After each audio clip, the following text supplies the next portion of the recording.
बता दें कि अगली महत्वपूर्ण खबर है आयरलैंड से, जहां के We'll say it absolutely straight for anyone who comes from that perspective, coming over here taking our jobs. They're not coming over here taking our jobs. They're coming over here doing our jobs that no one else is available to do.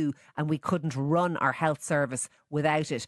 Do not be under any sort of misapprehension about that. These are the people who are looking after your sick mother and your sick sister and your sick kids, because that, we actually go actively recruiting in India for doctors and nurses, and some people say it's in fact unfair because we're taking doctors and nurses from India to work here, and therefore leaving India short. But a nicer bunch of people, and as I say, I have many of them as colleagues, had many of them as patients.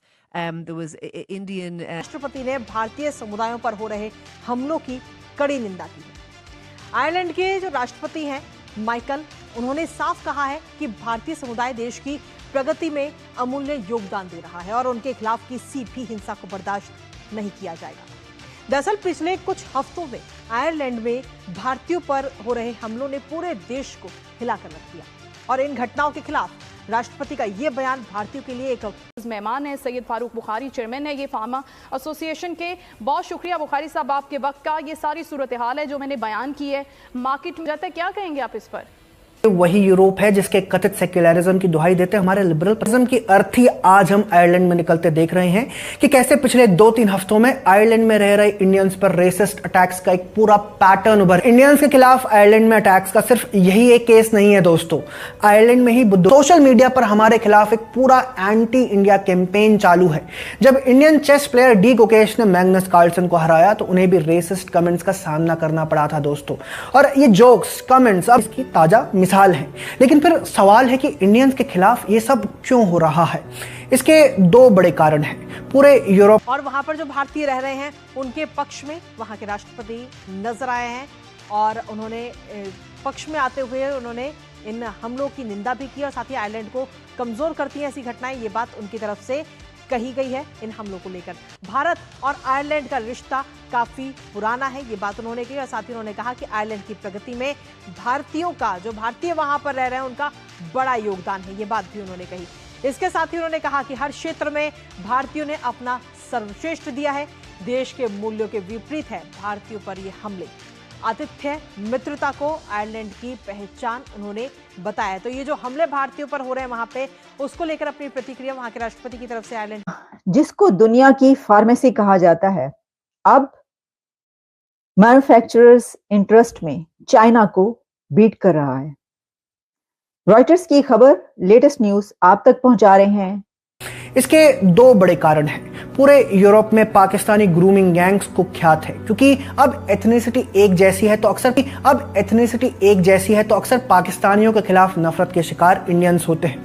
दूसरी वजह है rise of Indians. भारतीय अब सिर्फ IT professionals नहीं बल्कि doctors, businessman, students, entrepreneurs, actors के रूप में हर क्षेत्र में उभर रहे हैं। लेकिन उनके इस राइज को कुछ कट्टर और असुरक्षित मानसिकता वाले लोग एक खतरे के रूप में देख रहे हैं। ये वीडियो सिर्फ एक खबर कीजिए, अपनी आवाज उठाइए। इंडियन डायस्पोरा को स्ट्रीट लेवल पर अब यूनाइट होना पड़ेगा। इससे उन रेसिस्ट अटैकर्स को भी एक संदेश जाएगा कि हम झुकने वालों में से नहीं हैं, भले ही सामने वाला कोई आयरलैंड का गुंडा हो या खुद। वैसे तो India pharmacy of the world कहा जाता है, लेकिन वैसे इंडिया अब तो फैक्ट्री ऑफ द वर्ल्ड हो चुका है। ठीक है, जब से वो आईफोन उठकर चाइना से वहाँ पर गए हैं तो तब से तो वो दुनिया की फैक्ट्री भी बन चुका है। और सिर्फ वही नहीं, और भी बहुत सारे जो हैं वो भारत के हैं।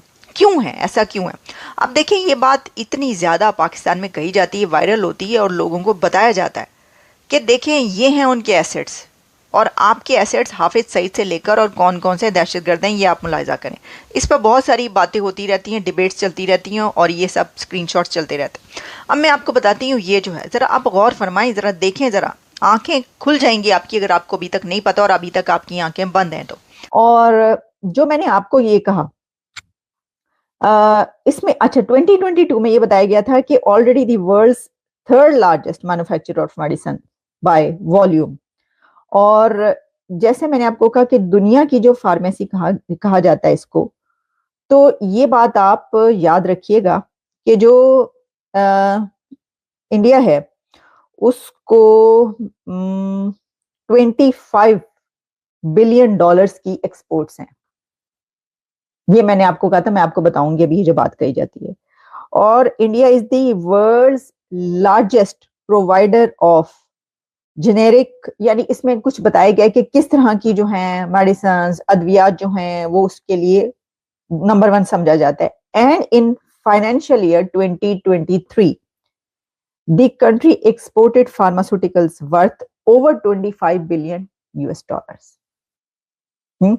तो आप ये देखें कि ये इसीलिए कहा जाता है कि दुनिया की फार्मेसी। अच्छा, हम क्यों कहते हैं, हम क्यों, इसमें भी एक और भी ये बात है कि हम क्यों कहते हैं, वो ये है कि पाकिस्तान में जितनी भी अद्वियात या वो पहुंचती हैं उसमें बहुत बड़ा हिस्सा जो है वो इंडिया की अद्वियात का है, मेडिसिन का है।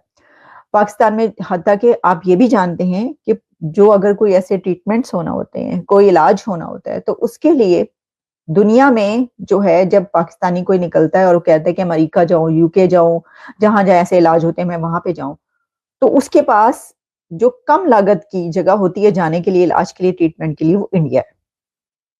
और बेशुमार लोग वहां पे जाते हैं और वीजा इसीलिए मुझे याद है कि जब सुषमा स्वराज साहिबा जिंदा थी तो उनके ट्विटर पे इस तरह का मुसलसल कंटिन्यूसली उन्होंने ये जारी कर रखा था कि लोग पाकिस्तानी जो है उनके ट्विटर पे ये लिख रहे होते थे कि हमारी ये है, हमने आना है, इलाज के लिए आना है, अपने लोगों का, करीबी लोगों का, प्यारों का लिख रहे होते थे, इनको ये है, हमें प्लीज वीजा जा, तो वो फिर आगे से जवाब भी देती थी। मैं देखा। नमस्कार, एक्सप्रेस न्यूज इंडिया में आपका स्वागत है। तो अभी जैसे पूरी दुनिया इंडिया यूएस ट्रेड डील की चर्चा कर रही है, बट वो सब अभी के लिए छोड़ो, क्योंकि आज की ट्रेंडिंग न्यूज ये है आयरलैंड से। पिछले कुछ वीक से आयरलैंड में इंडियंस के खिलाफ काफ़ी इंसिडेंट्स हो रहे हैं, और एक तो ऐसा हुआ है कि जिसने पूरे कंट्री को शॉक कर दिया है। इस पे इंडियन गवर्नमेंट ने भी तुरंत स्ट्रांग रिएक्शन दिया, और ये कोई सिंगल केस नहीं है, मल्टीपल इंसिडेंट्स हैं। लेकिन ट्विस्ट ये है कि अब आयरलैंड की गवर्नमेंट और मीडिया ओपनली इंडिया के साइड में खड़ी है। एक सीनियर आयरिश जर्नलिस्ट ने बोला कि आयरलैंड का हेल्थ सिस्टम इंडियंस के बिना सस्टेन ही नहीं कर सकता।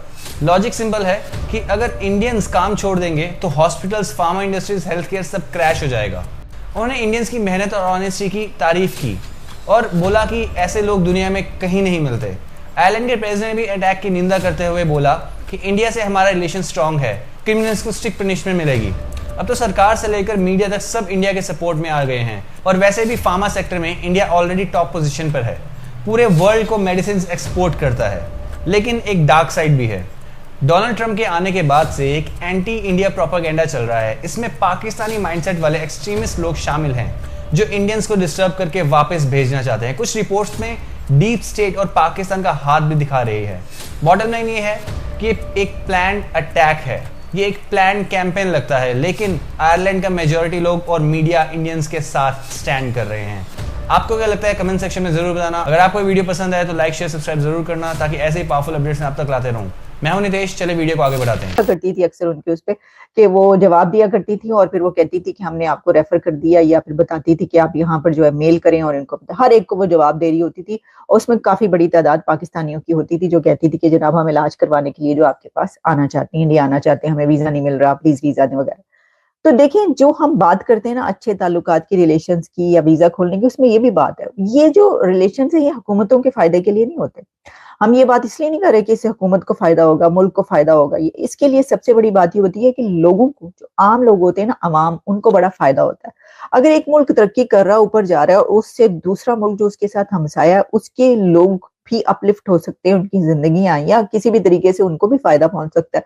तो इसमें गवर्नमेंट्स के जो अपने एजेंडे होते हैं या स्टेट के अपने जो, उनको फिर पीछे रखना चाहिए, क्योंकि अवाम सब कुछ है जी। To the government, for the government, by the government. हुकूमत ये होती है डेमोक्रेसी, लेकिन